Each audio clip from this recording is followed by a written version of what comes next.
तो मूवी शुरू होती है और हमें दिखाया जाता है एक फार्म को। रात का वक्त है और तभी अचानक से एक चमकती हुई रोशनी उस फार्म में दिखाई देती है और ये असल में कोई मैजिकल क्रिएचर है। खैर अगली सुबह होती है तो फार्म का ओनर देखता है कि उसके फार्म को किसी ने बर्बाद कर दिया है। उसे बहुत ही गुस्सा आता है और ये सब उसी रोशनी की वजह से हुआ था। फार्म का ओनर अपने तीनों बेटों को बुलाता है और उन्हें कहता है कि उन्हें इस फार्म की पहरेदारी करनी होगी। और यहीं पर हम जॉन को देखते हैं जो कि ओनर का सबसे छोटा बेटा है। जॉन को सभी निकम्मा समझते हैं और उसके बड़े भाई भी उसकी अच्छाई का फायदा उठाकर उसे ही अकेले पहरेदारी करने के लिए कहते हैं। जॉन भी इसके लिए मान जाता है और रात में वो फार्म के पास बैठा है। कुछ देर गुजर जाने के बाद अचानक से जॉन को कुछ आवाज सुनाई देती है। पीछे मुड़ने पर वो देखता है कि उसके पास एक बहुत ही बड़ा सफेद घोड़ा खड़ा है। उससे अपनी आंखों पर यकीन नहीं होता। जॉन उस घोड़े को पकड़ने का सोचता है जिसके लिए वो उस पर एक रस्सी डालता है, मगर वो घोड़ा तेजी से भागने लगता है और तभी जॉन उस रस्सी को पकड़ लेता है जिस वजह से वो भी उसके साथ ही आगे चला जाता है। मगर एक जगह पर घोड़ा अनबैलेंस होकर एक दलदल में गिर जाता है और तब जॉन उसकी मदद करता है और उसे दलदल से बाहर निकाल लेता है। जॉन देखता है कि उस घोड़े की आंखों में आंसू हैं। जॉन उसके लिए बहुत ही बुरा फील करता है। जॉन उससे प्रॉमिस लेता है कि वो उनके खेतों में वापस नहीं आएगा, जिसके बाद घोड़ा जॉन को शुक्रिया करके वहाँ से चला जाता है। जिसके बाद जॉन भी अपने घर आ जाता है। उसे अपने स्टेबल से कुछ आवाजें आती हैं तो वो सबसे पहले वहाँ पर जाता है। वो ये देखकर हैरान हो जाता है कि वहाँ पर दो घोड़े बंधे हुए हैं। इससे पहले कि वो कुछ समझ पाए एक आवाज उसे बताती है कि ये उसके लिए एक गिफ्ट है। जॉन पीछे मुड़कर देखता है तो उसे एक पोनी नजर आता है जो कि उसे बताता है कि मेरा नाम फोन है। असल में फोन उसी घोड़े का बेटा है जिसे कि जॉन ने कल रात को बचाया था। फोन बताता है कि मेरी मॉम तुमसे बहुत ही खुश हैं, इसीलिए उन्होंने तुम्हारे लिए ये गिफ्ट भेजा है। जॉन ये सुनकर काफी खुश हो जाता है। तभी जॉन को अपने डैड के आने की आवाज आती है। वो जॉन पर गुस्सा थे। जॉन जल्दी से बाहर आता है और कोशिश करता है कि उसके डैड अंदर ना आ जाए। उसके डैड के जाने के बाद जॉन फोन पर बैठता है और तभी फोन बड़ी तेजी से भागता है। उसकी स्पीड को देखकर जॉन हैरान रह जाता है। एक जगह पहुंचकर फोन सीटी बजाता है जिससे कि स्टेबल में खड़े वो दो घोड़े भी तेजी से उनके पास आ जाते हैं। अब जॉन सोचता है कि वो इन घोड़ों को मार्केट में ले जाकर बेच देगा। लोग वहाँ पर उन शानदार घोड़ों को देखकर हैरान रह जाते हैं। किसी ने भी ऐसे घोड़े पहले कभी नहीं देखे थे। यहाँ पर काफी लोग जॉन से उन घोड़ों को खरीदने की बात करते हैं। फोन भी उसे सजेस्ट करता है कि वो एक बूढ़े आदमी को ये बेच दे, मगर जॉन इन्हें किंग को ही बेचना चाहता था। अब किंग वहाँ पर आता है तो उसे भी घोड़े बहुत ही पसंद आते हैं, मगर किंग का मिनिस्टर उसे कहता है कि उसे ये घोड़े चोरी के लग रहे हैं, इसीलिए किंग भी बिना पैसे दिए ही उससे घोड़े ले लेता है। जॉन किंग से पैसों की बात करता है मगर किंग उसे बिना कोई जवाब दिए ही वहाँ से जाने लगता है। यहाँ पर फोन भी उसे डांटता है कि मैंने तुम्हें कहा था कि तुम ये उन बूढ़े आदमी को ही बेच दो। खैर जॉन को उदास देखकर फोन सीटी बजाता है और वो घोड़े दौड़कर उनके पास वापस आ जाते हैं, मगर इसी बीच उनकी वजह से किंग की बग्गी भी पलट जाती है और वो आटे की बोरियों में गिर जाते हैं। किंग को गुस्सा तो बहुत आता है मगर चैम्बर के कहने पर वो कुछ भी नहीं कहता और वो जॉन से इनकी कीमत लगाने को कहता है। जॉन इसकी बहुत ही बड़ी कीमत लगाता है जिस पर कि चैम्बर किंग को सजेस्ट करता है कि इसके बदले वो जॉन को यहाँ पर नौकरी पर रख लें, क्योंकि जब जॉन यहाँ पर रहेगा तो किंग अपनी बेइज्जती का बदला भी ले सकेगा। खैर जॉन उनकी ऑफर को एक्सेप्ट कर लेता है। अब चैम्बर किंग को सजेस्ट करता है कि क्यों ना वो जॉन को फीनिक्स बर्ड लाने को कहे, जिसको लाना बहुत ही मुश्किल है। जब जॉन ऐसा नहीं कर पाएगा तो फिर आप उसे मौत की सजा सुना देना। किंग को ये आइडिया बहुत ही अच्छा लगता है। किंग जॉन को ये सब बताता है और जॉन भी इसके लिए मान जाता है। फोन को जब ये बात पता चलती है तो जॉन को बताता है कि ऐसा करना बहुत ही खतरनाक है, क्योंकि जो भी आज तक वहाँ पर गया है उस बर्ड की तलाश में वो कभी वापस नहीं आया है। मगर जॉन ने अब ये चैलेंज एक्सेप्ट कर लिया था, इसीलिए वो पीछे नहीं हट सकता था। इसीलिए अब फोन को भी उसकी मदद करनी पड़ेगी, जिस वजह से वो जॉन को एक जंगल में ले जाता है जहाँ वो उसे ड्रीम नट दिखाता है। फोन बताता है कि ये फीनिक्स के फेवरेट हैं, मगर इन्हें खाने से वो गहरी नींद में चला जाएगा, जिसके बाद हम उसे आसानी से पकड़ लेंगे। इसके बाद वो दोनों अपनी डेस्टिनेशन पर पहुंच जाते हैं। फोन उसे बताता है कि फीनिक्स का घर जमीन के अंदर है। वो कुछ नट्स फेंक कर उसके बाहर आने का वेट करते हैं और नट्स की खुशबू से थोड़ी देर बाद ही फीनिक्स जमीन से बाहर आने लगता है। फीनिक्स मजे से उन नट्स को खा जाता है जिससे कि वो बेहोश हो जाता है। अब जब जॉन उसे पकड़ने जाता है तो तभी फीनिक्स वापस से जाग जाता है। वो उन्हें पकड़ने के लिए उनके पीछे भागता है जिससे कि पूरे आइलैंड में आग लग जाती है। एक जगह पर फीनिक्स उन्हें घेर लेता है और जॉन अपने पास रखा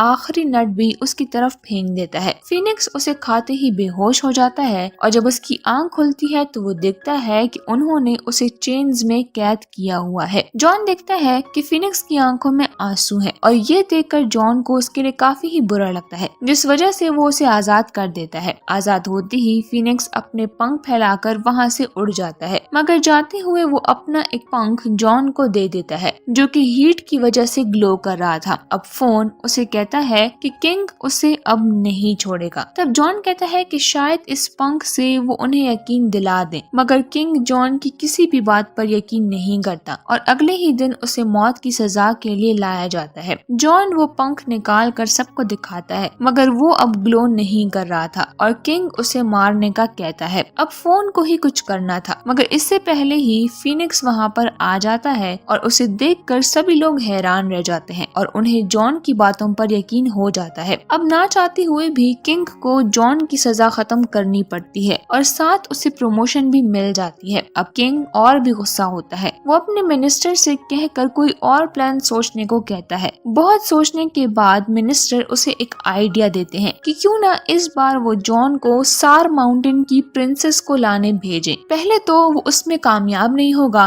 और अगर वो हो भी गया तो आप उससे शादी कर लेना, दोनों ही तरफ में आपका फायदा है। किंग को ये आइडिया बहुत ही पसंद आता है और वो जॉन को इस मिशन पर भेज देता है। जॉन सार माउंटेन पहुंच जाता है। वहाँ पर पहुंचकर वो देखता है कि कासल के अंदर जाने का दरवाजा काफी ही मोटी बर्फ से बना है जिसको तोड़ना बहुत ही मुश्किल है। मगर तभी अचानक फीनिक्स का एक पंख उड़कर वहाँ पर आता है और दीवार में लग जाता है जिससे कि दीवार टूट जाती है। इससे वहाँ पर पानी का एक सैलाब आता है और फोन उसमें बहता हुआ स्नोबॉल बनकर नीचे आ जाता है। जॉन कासल के अंदर जाता है और वहाँ पर उसे बहुत सारी लड़कियां दिखती हैं जो कि सो रही थी, मगर उनमें असल प्रिंसेस कौन है ये जानना बड़ा ही मुश्किल था। लेकिन फीनिक्स का पंख आकर एक लड़की के पास गिरता है जिससे कि जॉन समझ जाता है कि वो ही प्रिंसेस है। जॉन उसकी खूबसूरती को देखकर हैरान रह जाता है और उसे बताता है कि उनके किंग उससे शादी करना चाहते हैं, मगर प्रिंसेस कहती है कि अगर तुम्हारे किंग इतने ही बहादुर होते तो वो खुद मुझे यहाँ पर लेने आते, और ये कहकर वो पहाड़ से नीचे कूद जाती है। जॉन भी अपनी जान की परवाह किए बगैर नीचे कूद जाता है। उन दोनों को गिरता देखकर फोन भी उसके पीछे जाता है और दोनों को बचाकर सेफली ही नीचे ले आता है। अब फोन को लगता है कि जॉन प्रिंसेस को पसंद करने लगा है, इसीलिए वो उसे समझाता है कि अगर किंग को ये बात पता चल गई तो उसके लिए मुसीबत और भी बढ़ जाएगी। यहाँ पर प्रिंसेस भी छुप कर ये बातें सुन लेती है। ऐसे लगता है कि जैसे वो भी जॉन को पसंद करने लगी है। खैर इसके बाद वो सब महल वापस जाते हैं और लोग इतनी खूबसूरत प्रिंसेस को देखकर बहुत ही हैरान रह जाते हैं। किंग जॉन को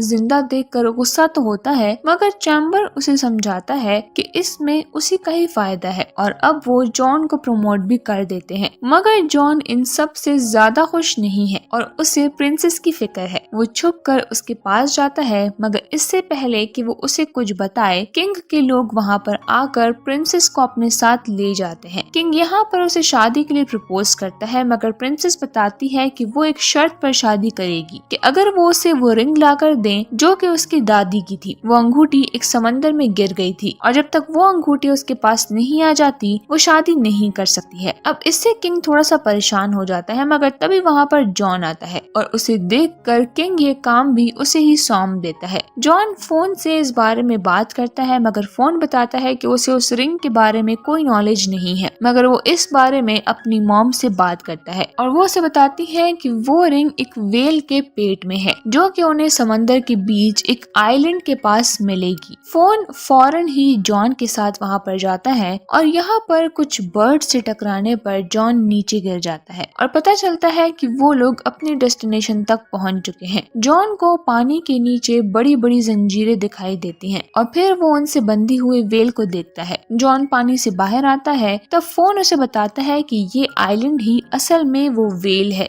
जिसके बारे में उसकी मॉम ने उन्हें बताया था। फोन वेल से पूछता है कि उसके साथ ऐसा किसने किया। तभी वेल बताती है कि काफी वक्त पहले उसने कुछ शिप्स को गलती से निगल लिया था, इसीलिए बाकी सेलर्स ने उसे यहाँ पर कैद कर दिया है। मगर अब ये वेल अपनी गलती को सुधारना चाहती है। जॉन को उसके लिए काफी ही बुरा लगता है और वो उसकी मदद करने का सोचता है। जॉन को एक आइडिया आता है कि अगर वो इस वेल को छींक दिला दे, उसके मुंह से वो शिप्स बाहर आ जाएंगी और अपने प्लान के अकॉर्डिंग वो वेल की नाक में चले जाते हैं और उसे अंदर से टिकल करने लगते हैं। उनका प्लान कामयाब हो जाता है और वेल की छींक से वो सभी शिप्स बाहर आ जाती हैं, जिसके बाद वेल भी समुंदर के अंदर चली जाती हैं। उसके जाने के बाद जॉन को रिंग याद आती है। वो उदास हो जाता है क्योंकि वेल अब जा चुकी थी, मगर तभी वहाँ पर एक क्रैब उस रिंग को लेकर आ जाता है, जो कि उसे बताता है कि ये वेल ने उसके लिए भेजी है, क्योंकि वो दिल की बातों को जान जाता है। इसके बाद वो रिंग लेकर सीधा प्रिंसेस के पास जाते हैं, जहाँ उनकी नजर फिनिक्स पर भी जाती है, जिसे किंग ने एक बिल्डिंग पर बांध दिया है। जॉन प्रिंसेस को वो रिंग देता है, जिसे देखकर वो समझ जाती है कि जॉन उसके लिए कुछ भी कर सकता है। उधर चैम्बर फोन को दूरबीन से ऑब्जर्व कर रहा था और उसे बोलता देखकर उसे लगता है कि शायद वो एक डेविल है। वो फौरन ही उन्हें पकड़ने जाता है और इस सब में किंग की भी आंख खुल जाती है। वो फोन को प्रिंसेस की विंडो पर देखकर उसे शूट कर देता है और जॉन चाहकर भी उसे बचा नहीं पाता है। इसके बाद किंग ऐलान करता है कि प्रिंसेस को किडनैप करने के जुर्म में जॉन को नौकरी से निकाला जाता है और कुछ ही दिनों में उसे मौत की सजा मिलेगी। उधर प्रिंसेस फोन से मिलती है, जो उसे बताती है कि उसके एक आइडिया की वजह से जॉन और भी मुसीबत में फंस गया है। वो बताती है कि शादी से बचने के लिए उसने किंग को 3 अलग अलग पॉट्स में नहाने को कहा था, जहाँ पहले में उबलता पानी, दूसरे में बर्फीला पानी और तीसरी में उबलता दूध होगा। उसने किंग को बताया कि ऐसा करने से वो फिर से जवान हो जाएगा, मगर किंग को ये ठीक नहीं लगा, जिस पर कि चैम्बर उसे सजेस्ट करता है कि वो पहले इसे जॉन पर आजमा कर देखे। अब प्रिंसेस फोन को इससे बचने का तरीका बताती है कि अगर वो पहले पॉट में उसकी दादी की रिंग, दूसरे में फिनिक्स का पंख और तीसरे में लाइफ और डेथ फ्लावर डाल दें तो जॉन की लाइफ बच सकती है। फोन उससे उस फ्लावर के बारे में पूछता है और प्रिंसेस उसे बताती है कि वो उसे दुनिया के आखिरी कोने में मिलेगा। फोन कहता है कि इसमें तो बहुत ही वक्त लग जाएगा, मगर प्रिंसेस कहती है कि अपनी स्पीड से वो इस काम को जल्दी पूरा कर लेगा। फोन भी जख्मी होने के बावजूद वो फ्लावर लेने जाता है। उधर अगली सुबह पॉट्स तैयार हो जाते हैं और यहाँ पर किंग को लगता है कि शायद यही सही वक्त है सबको दिखाने का कि वो कितना रहमदिल है। वो सबको बताता है कि ये प्रोसेस असल में जॉन को दिया हुआ दूसरा मौका है, क्योंकि अगर वो इसमें कामयाब हो गया तो वो उसे आजाद कर देगा। इसके बाद वो जॉन को उस पॉट में धकेल देता है और प्रिंसेस भी छुपकर अपनी रिंग पॉट में फेंक देती है और अंगूठी के मैजिक से जॉन पहले पॉट से सही सलामत निकलकर दूसरे पॉट में जा गिरता है। ये देखकर फिनिक्स चिल्लाने लगता है। उसकी आवाज उस कैद किए हुए पंख तक पहुंच जाती है और वो वहां से निकलकर फौरन ही दूसरे पॉट में गिर जाता है, जिसके बाद जॉन तीसरे और फाइनल पॉट में गिरता है और प्रिंसेस फोन के आने का इंतजार करती है। उधर हम देखते हैं कि फोन उस फ्लावर तक पहुंच जाता है, लेकिन उसे तोड़ने से पहले उसे पता चलता है कि इसे तोड़ने वाले की मौत हो जाती है, लेकिन इसकी परवाह किए बिना ही वो उसे तोड़ लेता है। उधर महल में प्रिंसेस और बाकी सबको लगता है कि जॉन मारा गया है और वो उदास होकर वहाँ से जाने लगते हैं। तभी वहाँ पर फोन आता है, जो कि उस फ्लावर को उस पॉट में गिरा देता है और देखते ही देखते जॉन एक प्रिंस की तरह पॉट से बाहर आता है। ये देखकर किंग भी पहले पॉट में जंप लगाता है, लेकिन जवान होने के बजाय वो एक बबल में कैद होकर वहाँ से दूर चला जाता है। पब्लिक ये देखकर बहुत ही खुश होती है और वो लोग जॉन को अपना नया किंग बना लेते हैं। आगे वो लोग फोन को ढूंढने जाते हैं,